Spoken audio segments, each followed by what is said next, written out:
ഹിന്ദി പാട്ടുകൾ പഴയതൊക്കെ കേൾക്കാറുണ്ടോ? പഴയ പാട്ടുകളും കേൾക്കാറുണ്ട്, പുതിയതും കേൾക്കാറുണ്ട്. ആരൊക്കെയാണ് ഫേവറേറ്റ് സിംഗേഴ്സ്? ഹിന്ദിയിൽ ഓഫ് കോഴ്സ് ആരോട് ചോദിച്ചാലും എല്ലാവർക്കും പറയാനുള്ളത് ആദ്യം ലതാജിയുടെ പേരായിരിക്കും. Definitely, no doubt about it. Of course Lataji, പിന്നെ ആശാ ഭോസ്ലെയുടെ വേഴ്സറ്റാലിറ്റി, ഓരോ പാട്ടിനും അതിൻ്റെ കറക്റ്റായിട്ടുള്ള ഫീലും. പിന്നെ ആശാജിയുടെ പാട്ടുകൾ കേൾക്കുമ്പോൾ നമുക്കത് ഭയങ്കര സിമ്പിളാണെന്ന് തോന്നും, പക്ഷേ അത് നമ്മൾ ശ്രദ്ധിച്ച് കേൾക്കുമ്പോൾ അതിൽ കുറേ മൈന്യൂട്ട് ഡീറ്റെയിൽസ് ഉണ്ടാവും. നമ്മളൊരു 10-50 പ്രാവശ്യം കേട്ടാലേ നമുക്കത് ശരിക്കും അങ്ങോട്ട് മനസ്സിലാവുള്ളൂ. അത്രയും ഒരു എന്താ പറയുക, ഇൻട്രിക്കറ്റ് സിംഗിങ് ആണ് ആശാജിയുടെ. പിന്നെ ഓഫ് കോഴ്സ് മലയാളത്തിലെ ചിത്ര ചേച്ചി, സുജായ ചേച്ചി, അവരൊക്കെ എന്ന് പറഞ്ഞാൽ ഫെനോമിനനാണ്. ജോൾസിന് അൽഫോൺസിൻ്റെ പാട്ട് പാടിയിട്ടുണ്ടല്ലോ അല്ലേ? അൽഫോൺസ് ചേട്ടൻ്റെ പാട്ട് ഞാൻ പാടിയിട്ടുണ്ട്.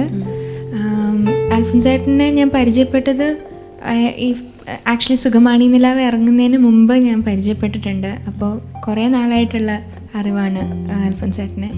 ആൻഡ് എൻ്റെ ഈ ഒരു മ്യൂസിക്കൽ ജേർണിയിൽ he has also help me a lot. കാരണം ഈ വെള്ളിത്തിര എന്ന് പറഞ്ഞ പടം അൽഫോൺസ് ചേട്ടൻ ആദ്യമായിട്ട് ചെയ്ത ഫിലിമിൽ ട്രാക്ക് പാടിയതൊക്കെ ഞാനാണ്. അപ്പോൾ ആ റെക്കോർഡിങ് സെഷൻസിനൊക്കെ പോകുമ്പോൾ he use to give me tips on how to improve my singing. Practice ചെയ്യുമ്പോൾ ചെയ്യേണ്ട കുറേ കാര്യങ്ങൾ, പിന്നെ എത്ര ഇൻട്രിക്കറ്റ് ആയിട്ടുള്ള സാധനമാണെങ്കിലും കുറേ സമയമെടുത്ത് ഭയങ്കര ക്ഷമയോടെയൊക്കെയാണ് പാട്ട് പറഞ്ഞുതരാം.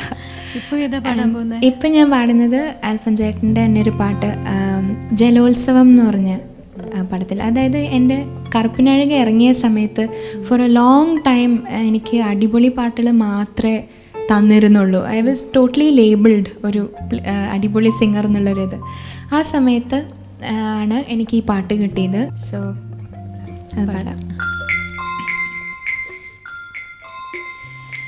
വാവോ വാവോ വാവേ വാവോ വാവോ വാവാ വാവോ വാവേ വാവോ.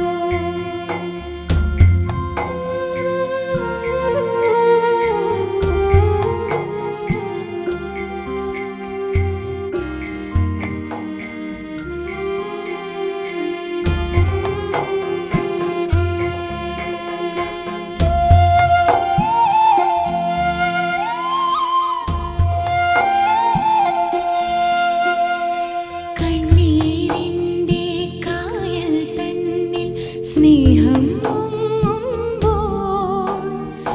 ഉണ്ണി നിന്നെ കാണാതിൻ്റെ പ്രാണൻ വിങ്ങുന്നു. പടിവാതിൽ ചാരാതെ മിഴി തോരാതെ മയങ്ങിടാതെ പിടയുന്ന നെഞ്ചുമാ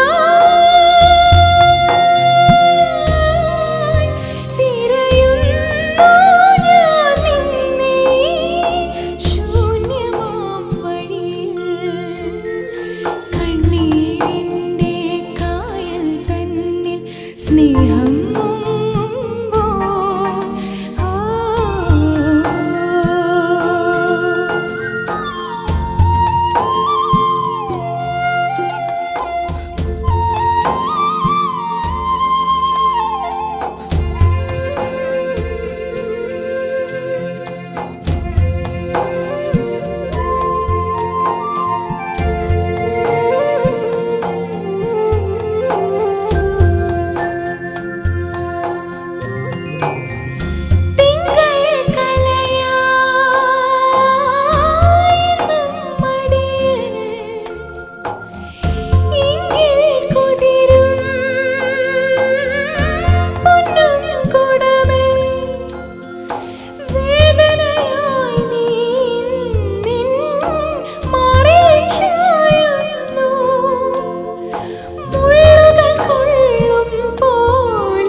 മനസ്സിലെ ഭാവം മുഴുവൻ ഉൾക്കൊണ്ടാണ് ജ്യോത്സ്ന പാടുന്നത്.